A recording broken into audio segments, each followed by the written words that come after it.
Welcome to another episode of The Brand Called You, a podcast and podcast show that brings you leadership lessons, knowledge, experience, and wisdom from hundreds of successful individuals from around the world.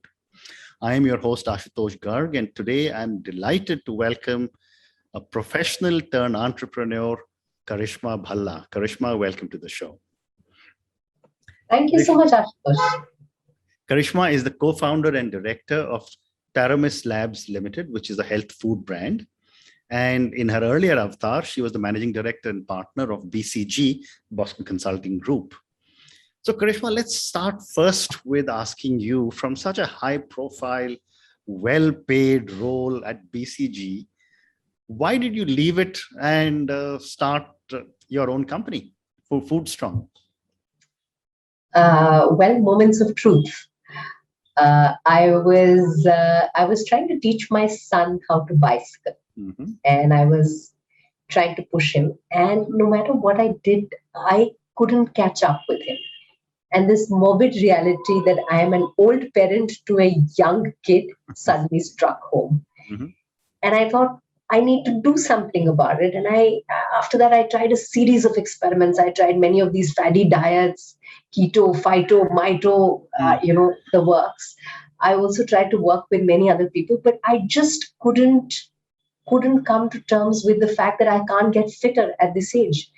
And I think that's when the thought of creating Food Strong struck me. I realized that there's a lot of people like me in India who know that they will live longer. They want to live healthier. Mm-hmm. So we need to create a nutrition brand because nutrition is core to how we live.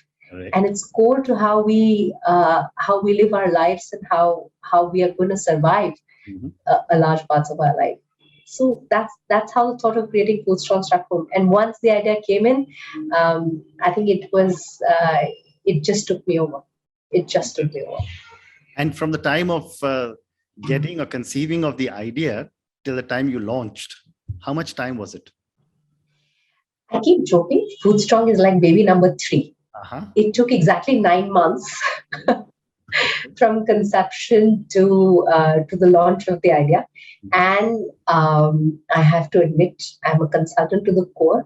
So I actually did many consumer discussions at that point in time. Because the idea was, while the idea of launching in the nutrition space and realizing that protein was such a gap, launching in the protein space was a very high conviction idea. Exactly what shape, form will we launch in? What will we stand for? What will we not stand for? Mm-hmm. All of that. So between my co-founder and I, we actually spoke to 500 plus consumers in this period of 9 months. Mm-hmm. And we tried and covered a more representative sample. Incredible. So it took 9 months. Incredible.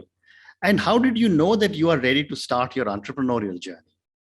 I told you it's baby number 3. Once you're ready to have a baby, you just know it. And then you can't wait for it to happen. Okay. So I think when you get up every day and you're excited about the fact that you're going to start your entrepreneurial journey, I think you're ready. Okay. It's a mental switch. Terrific. My next question to you, Karishma, is what is the difference for women in the corporate and the entrepreneurial world? So let me actually start by saying I think there are many things which are similar. I used to be for a long time the only woman in the boardroom in consulting. Mm-hmm. I am the only woman in a conversation still many times. And over a period of time, you just get used to it. Thankfully, I've had very supportive ecosystems and environments. I know many of my colleagues are not lucky enough to have that, but I've had a terrific time. But I do think some situations are a little bit more different. I think what happens in the corporate world is you have a lot of infrastructure, which as an entrepreneur, you have to create yourself. And that gets a little harder. So for instance, a colleague of mine, she'd gone, we have a lot of women in our workplace as well, in my small little office. And she'd gone for production supervision. She's a quality manager. Mm-hmm. And suddenly at, I think about 6 p.m, I get a call from her saying somebody is peering into a hotel room. And at that moment, I need to stand and create the infrastructure to be able to deal with her. So we flew in another colleague in the middle of the Corona crisis. We called the hotel staff. We managed to move her out. But it was a very scary environment, and it left a little bit of I would say, a little bit of a scar in her mind as well as mine, saying the world is probably still, India at large is probably still not as safe for women as we think. I had a personal incident. I was surrounded by a set of union workers. Okay. And at that point, whether you're a man or a woman does make a little bit of a difference. But I guess women are braver at dealing with these things. At least personally, I have found that women are more comfortable dealing with these kind of adversities. A man in that situation would feel much more hassled. I was able to keep my cool, and thankfully got it. I completely agree. I've often said this, that not only are women much better managers, but they are much better multitaskers, contrary to popular belief. Yes. From our male viewers and listeners, so I don't know better or worse, but yes, personally, I think being a working mother and a consultant, multitasking is not an option. Correct. It's something that you need to be able to do in order to survive. Very nice. So now let me move to Food Strong, Taramis Labs Limited. First, tell me, what is the meaning of Taramis and how do you get the name? It's an anagram. Don't tell anyone, but it's an anagram between my co-founder and my names. And we got it purely because ROC refused to give us any other. But it's a beautiful anagram, and it has our kids' names hidden in it too. Wow. Fantastic. So tell me about this venture, and why did you decide to select a segment of an everyday athlete? So I'll start with a little bit of story. I've been tracking the India market for about a decade now, the Indian nutrition market. I did this survey in 2010. I did it at that time with an MNC client. We surveyed all of Delhi. We did food diaries for people. And when we looked at the results, we realized that people on an average have 2x the number of calories that they're supposed to consume. 50% of the excess comes from dairy, 50% of the excess comes from oil. But all of India believes that they eat very, very healthy, especially Delhi. People were having 50x the amount of sodium that they wanted to consume, but they thought they were absolutely at par with RDA on global nutritional standards. So at that point, I thought that creating a nutrition brand in India would be hopeless. Of course, my client also realized that very, very quickly. And switch over to 2018, we did a similar study, and I realized that at a very fundamental level, India has changed. There are people between the age of 35 to 40 now who are going through what I call the health midlife crisis. Correct. You do your first blood work between 35 to 40, the results come out Ori, and you realize, oh my God, I have reached this stage in my corporate career, but my health has taken a toll. I'm going to live to be 90, and I'm going to spend more years, outside of this job than inside it. And this realization suddenly takes you over, and everybody starts running half marathons and then full marathons. So this kernel of change is very real in India. People are beginning to focus on real nutrition. Okay. And that combined with a very personal realization, I said, was pushing my son's bicycle around or not being able to push my son's bicycle around, actually made me realize that there's value to creating a real nutrition brand. And it's very difficult for bulge bracket brands to do it because this is still not a mass opportunity. But I think there's a real opportunity to target what we call the everyday athletes. The everyday athletes is a very Indian definition for me. It's not Germanic in the sense of people who run 40 kilometers or 50 kilometers or 20 miles. For me, the everyday athlete is a person who exercises 2 to 3 times a week, who does that for at least 20 to 30 minutes, walks, does yoga, does any form of physical exercise, and is conscious and is aware of what they're consuming as part of their nutrition. Wow. So tell me about the products that you now have. Yeah. So I'll tell you a little bit about the products that we have and a little bit about the products that we're going to launch, right? Sure. So India is massively protein deficient. Correct. We have an 80-80 protein gap. 80% of Indians are protein deficient, and that deficiency is as high as 80%. Wow. Right? So we're on a mission to make protein accessible. We want everybody to be able to consume the amount of protein they need. And the reason why this is so critical, it's surprising. We've all focused on vitamin D deficiency and vitamin B deficiency because all of these have been driven by media campaigns. But protein, which is such an essential macro, people don't realize the amount of deficiency that there is. And it manifests itself in obesity, all sorts of consequences that one would not have imagined, even joint pains, because our muscles don't recover and hence our joints take the burden. So all of India has a larger joint pain issue. So we want to make protein ubiquitous and accessible. And many of the levers that we're going to pull to do that is to make protein a part of our daily meals. Right? Unfortunately, our diets have deteriorated. Proteins used to be X amount of lentils. They're now only 60% of the amount of proteins that we used to have a decade ago in lentils. So when people say that my grandmother had better quality food, I think that's factually correct. Our grandmothers did consume better quality food. So we want to make sure that we launch foods that are integrated into every consumer's daily habit, but are high protein and low sugar. So we've started with a set of protein shakes. These protein shakes can be consumed, after you do your walk or your exercise. We've also created a set of shape shakes, which we recommend replacing at tea time. Tea time, 4 to 6 is the evil hour. That's the hour at which you feel peckish, and all diets break at that hour. So we've created this product that satiates you at that hour. We are going to launch a range of proteins targeted at adolescents, a range of proteins with milkshakes targeted at kids, and we're going to launch a range of high protein breakfasts, including Western as well as Indian formats. So we want to make sure that in every meal for all our consumers, we have an option for protein which is close to their palate. Terrific. And Karishma, these are all under the brand name Food Strong? All of them should be under the brand name Food Strong. And they're all available on where everyone's shopping, Amazon and Flipkart?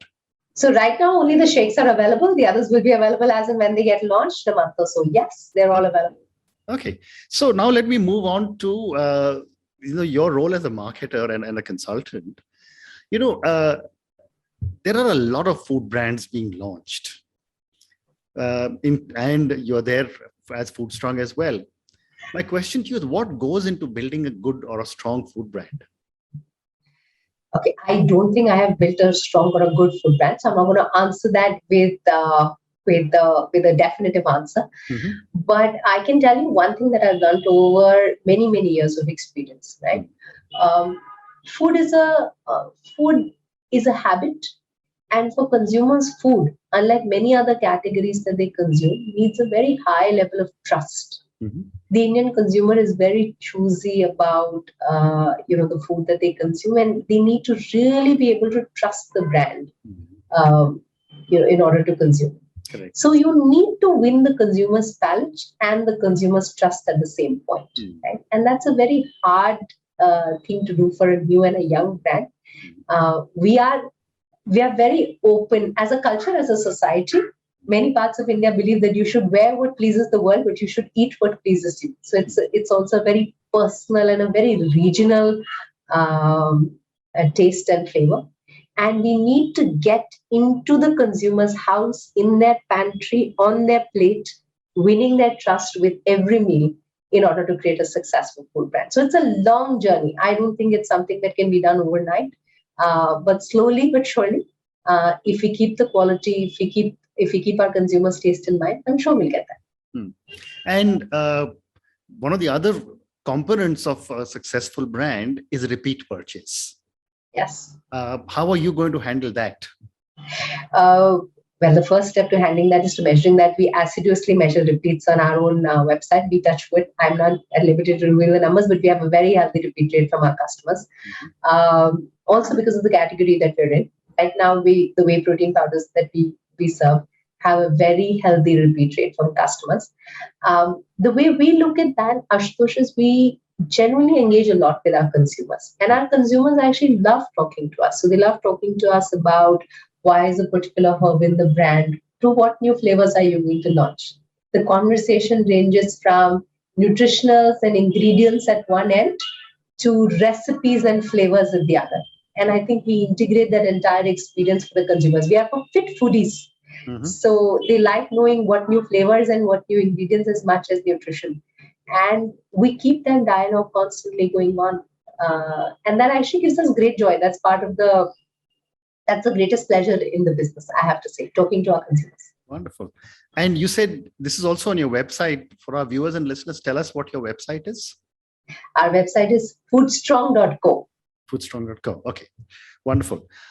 One other question relating to Foodstrong before I move on, and that is that, in today's world, there is a lot of money being spent on social media to create brands. What are your views and how are you handling this? See, I have to be honest, some parts of it you do as a commercial business. So there is there is a certain amount of basics, brilliant basics that you need to be able to do. But I think the way you spend and leverage on social media is very important. I think social media is also reaching a level of maturity, just like other marketing and media formats that we had earlier. It's another channel. But I think what you spend on is less important in many cases than the message that you're trying to give, right? For us as a brand, the message that we're trying to propagate and the connection that we're trying to build with our consumers is very, very critical. So we are all about clean, tasty, uncompromising protein that is simple for the consumers, right? And we want to make sure that this level of authenticity and simplicity is communicated in everything that we do. So a lot of the media is just it's a game, it's a currency game, and it's about how many dollars you're spending. But the message is authentically yours, and I think as a brand we need to be true to the message. Wonderful. So I'm going to move to the next segment, and these are some questions for you as a startup entrepreneur. And this is for the many people who will listen, who are aspiring startup entrepreneurs or are in the journey themselves. Tell me, for someone who came from such a senior consulting role, what were some of the skills you picked up in the early part of your career that have helped you as a startup entrepreneur? I think consulting, at least to my mind, was a very, very big, very, very good background, especially BCG where I worked. I think gave me a very rounded perspective on a set of business skills, right?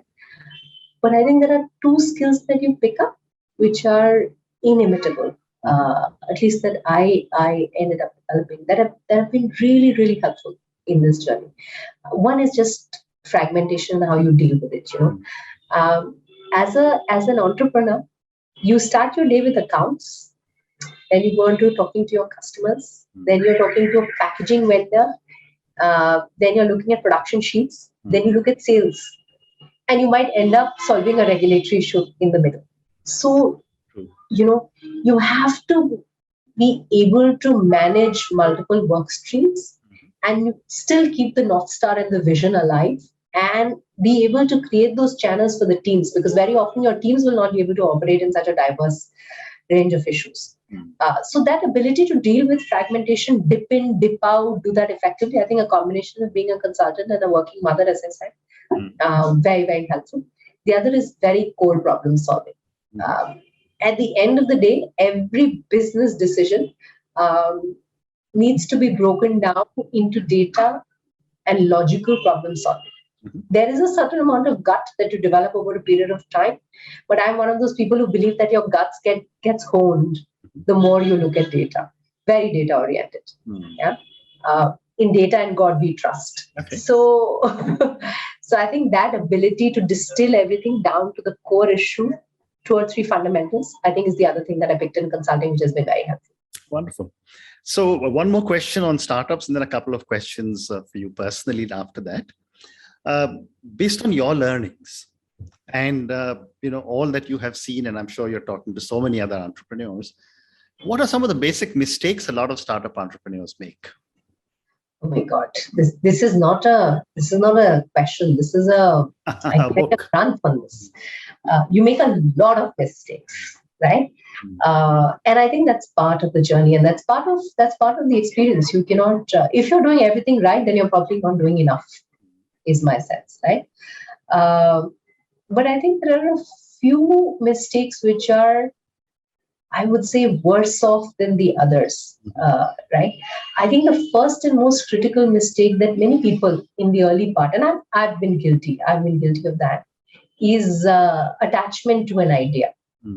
As an entrepreneur, you're trying to do different things. Correct.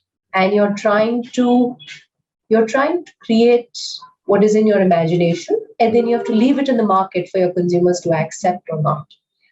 And at some point, you have to accept if things are not working for a particular idea. You have to cut the cord and say, this is it. I'm not going to invest more behind it. But you get so attached that you keep trying to flog a dead horse. And that is really not helpful at all. I think the other issue is the other mistake, and that's not a mistake as much as a learning, I would say, is the team that you need to build. I think all of us believe we are supermen and superwomen. We can do many things. While that is true, I think the greatest acceleration in a startup comes if you have people who can drive the agenda with you. So I think those would be the two big ones from my mind. If anybody out there is wanting to do a startup, I'm more than happy to do a one-on-one with you to tell you about all the things that you should not do. I probably cannot tell you enough about what you should, but I will definitely tell you all the things that you should not do. Should not. Well said. Well said. So, Karishma, I have time for two more questions. Our viewers and listeners love to get to know our guest a little better. So my first question to you is, for someone building a food brand, and for someone who's come out of such an amazing consulting firm, what are some of the core values you believe in? So this is a tougher question because it's a personal question. For people who know me, they know that I'm a little bit of an introvert. Yeah. But let me at least try and answer it as well as I can. I'm very honest, as is the brand. I know it'll sound like a bit of a cliche, but even when we started developing the brand, we realized that we don't want to do cheat foods, for instance. So there are no health cheat foods that we offer. We are about pure performance nutrition. There are no hacks that we've taken to developing this. And even internally in the company, we've created this culture where being honest is paramount. It's okay, we'll all make mistakes, but we need to be honest to us, to our consumers, and to our promise, right? So that's at least one thing that we've had. The other one is I have a lot of respect for individuality. I think I truly believe that God created all of us unique and individual. And hence our tastes, our preferences, our judgment doesn't need to stand for anybody else. I have this theory called the theory of individual happiness. If everybody cared about their own happiness and didn't judge the others, the world would be a better place. So if you can optimize for the micros, I think that's what the other thing that we'll try and do more and more at Food Strong. We'll try and be your food strong for you, not the one brand that needs to fit all sizes. So I think those two things, individuality and honesty, for me are very important. Fantastic. And my last question to you, who or what inspires you to keep doing so many different things? Yeah. Again, this is a very tough one, but I'm going to go the cliche. I think the two people who inspired me the most are my mother and my mother-in-law. My mother-in-law just recently passed away. We had a demise in the family. Sorry about that. But those two women have really, really inspired me. They have been the pillar of support. They have been role models. And they have been such high integrity, high value women that it's led me to believe that you can do a lot without making compromises. And I think that was, at a personal level, that was very important. Fantastic. So yes, my mother and my mother-in-law. Fantastic. And that's what a great way to end on a personal note. Karishma, thank you so much. It's been such a privilege speaking to you. Thank you for taking me on this incredible journey that you are starting off on, or to build high protein food for everyday athletes. Thank you again and good luck. Thank you so much. It was a pleasure. Thank you for listening to the Brand Called You videocast and podcast, a platform that brings you knowledge, experience, and wisdom of hundreds of successful individuals from around the world. Do visit our website www.tbcy.in to watch and listen to the stories of many more individuals. You can also follow us on YouTube, Facebook, Instagram, and Twitter. Just search for the Brand Called You.